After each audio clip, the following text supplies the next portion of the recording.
তুরস্কের সঙ্গে উত্তেজনা বৃদ্ধির মধ্যেই সাইপ্রাসকে আকাশ প্রতিরক্ষায় সজ্জিত করতে উন্নত মানের বিমান প্রতিরক্ষা ব্যবস্থা সরবরাহ করেছে ইসরায়েল। গত ডিসেম্বরে প্রথম চালান পাঠানোর পর তৃতীয় চালান সরবরাহ করল ইসরায়েল। মিডল ইস্ট আইয়ের খবরে এই তথ্য প্রকাশিত হয়েছে। প্রকাশিত এক ভিডিওতে দেখা যায় লিমাসলের বন্দর দিয়ে একটি ট্রাক বারাক MX ব্যবস্থার বিভিন্ন যন্ত্রাংশ নিয়ে যাচ্ছে। এই আকাশ প্রতিরক্ষা ব্যবস্থা 150 কিলোমিটার দূর পর্যন্ত লক্ষ্য বস্তুতে আঘাত হানতে সক্ষম। এই সফরে সাইপ্রাসের সংবাদ মাধ্যম রিপোর্টার জানিয়েছে, বারাক MX ব্যবস্থার সরবরাহ এখন সম্পন্ন হয়েছে। চলতি বছরই এটি আকাশ প্রতিরক্ষা কার্যক্রমে যুক্ত হওয়ার কথা।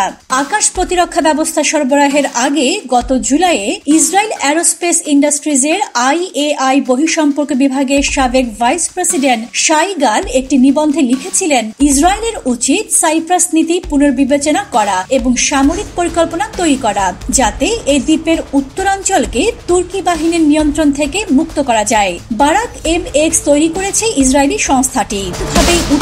গাল লিখেছিলেন, ইসরায়েলকে গ্রিস এবং সাইপ্রাসের সঙ্গে সমন্বয় করে এই দ্বীপের উত্তর অংশ মুক্ত করার বিকল্প পরিকল্পনা করতে হবে। এতে পুনরায় সেনা পাঠানোর পথ বন্ধ হবে।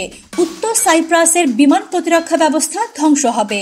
গোয়েন্দা ও কমান্ড সেন্টারগুলো গুড়িয়ে যাবে এবং শেষ পর্যন্ত তুর্কি বাহিনী সরে যাবে।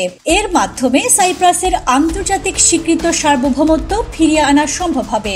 স্বস্তির গ্রিসের সঙ্গে একীভূত করার লক্ষ্য নিয়ে সাইপ্রাসে এক অভ্যুত্থান চেষ্টা ব্যর্থ হওয়ার পর 1974 সালে সেখানে আক্রমণ চালায় তুরস্ক। সেই থেকে দ্বীপটি দুই ভাগে বিভক্ত। দক্ষিণে আন্তর্জাতিক স্বীকৃত সাইপ্রাস প্রজাতন্ত্র ও উত্তরে তুরস্ক সমর্থিত উত্তর সাইপ্রাস, যা শুধু আঙ্কারার স্বীকৃত। এখন পর্যন্ত আঙ্কারা নতুন প্রতিরক্ষা ব্যবস্থা নিয়ে কোনো মন্তব্য করেনি। তবে বারাক MX এ রয়েছে উন্নত নজরদারি ও গোয়েন্দা তথ্য সংগ্রহের ক্ষমতা। এর 3D রাডার সর্বোচ্চ 460 কিলোমিটার দূর পর্যন্ত কার্যকর, যা দক্ষিণ তুরস্কের একটি বড় অংশের আকাশ সীমা আয়ত্তে আনতে পারে। প্রবৃদ্ধি বাড়াতে 1997 সালে দক্ষিণ সাইপ্রাস রাশিয়ার তৈরি দুটি S-300 ক্ষেপণাস্ত্র প্রতিরক্ষা ব্যবস্থা কেনার চেষ্টা করলে তুরস্কের সঙ্গে তার যুদ্ধ বাধার উপক্রম হয়। সে সময় আঙ্কারা পুরোদমে সামরিক জবাব দেওয়ার হুমকি দেয়। সে সংকট মেটে গ্রিস ওই ক্ষেপণাস্ত্র নিজেদের ভূখণ্ডে নিয়ে গেলে ও সাইপ্রাস বিকল্প ব্যবস্থা খুঁজতে শুরুর পর এবং ওপেন তুরস্কের প্রতিরক্ষা বিশ্লেষক আর্দা মেভলুতোগলু মন্তব্য করেছেন, এই ব্যবস্থা S-300 থেকেও অনেক বেশি বিপজ্জনক। 1997 সালে রাশিয়া থেকে সাইপ্রাস যে S-300 অর্ডার দিয়েছিল তা কখনো মোতায়েন করা হয়নি। $1 কোটি বেশি। ইসরায়েল ও গ্রিসের সঙ্গে সাইপ্রাসের বর্তমান সামরিক ঘনিষ্ঠতার কারণে এর শক্তিশালী প্রতিরক্ষা ব্যবস্থা ও রাডার পূর্ব ভূমধ্য সাগরে ইসরায়েলের গোয়েন্দা নেটওয়ার্কের একটি গুরুত্বপূর্ণ অংশ হয়ে উঠবে। এআই সেবার মেভলুতোগলুর মতে, বারাক MX শুধু সাইপ্রাসেই নয়, পুরো পূর্ব ভূমধ্য সাগরে তুরস্কের বিমান এবং স্থল বাহিনীর জন্য হুমকি হয়ে উঠতে পারে, কারণ এর রাডার 100 কিলোমিটার পর্যন্ত কামান, মর্টার ও রকেট হামলা শনাক্ত করতে সক্ষম।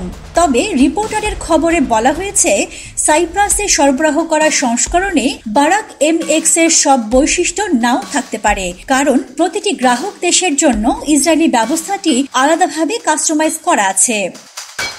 তুরস্কের প্রধান বিরোধী দল CHPর উপ চেয়ারম্যান ও অবসরপ্রাপ্ত রিয়ার অ্যাডমিরাল ইয়াঙ্কি বাকসিওগলু সাইপ্রাসে ইসরায়েলি এ প্রতিরক্ষা ব্যবস্থা মোতায়েনকে আন্তর্জাতিক আইনের লঙ্ঘন বলে আখ্যা দিয়েছেন।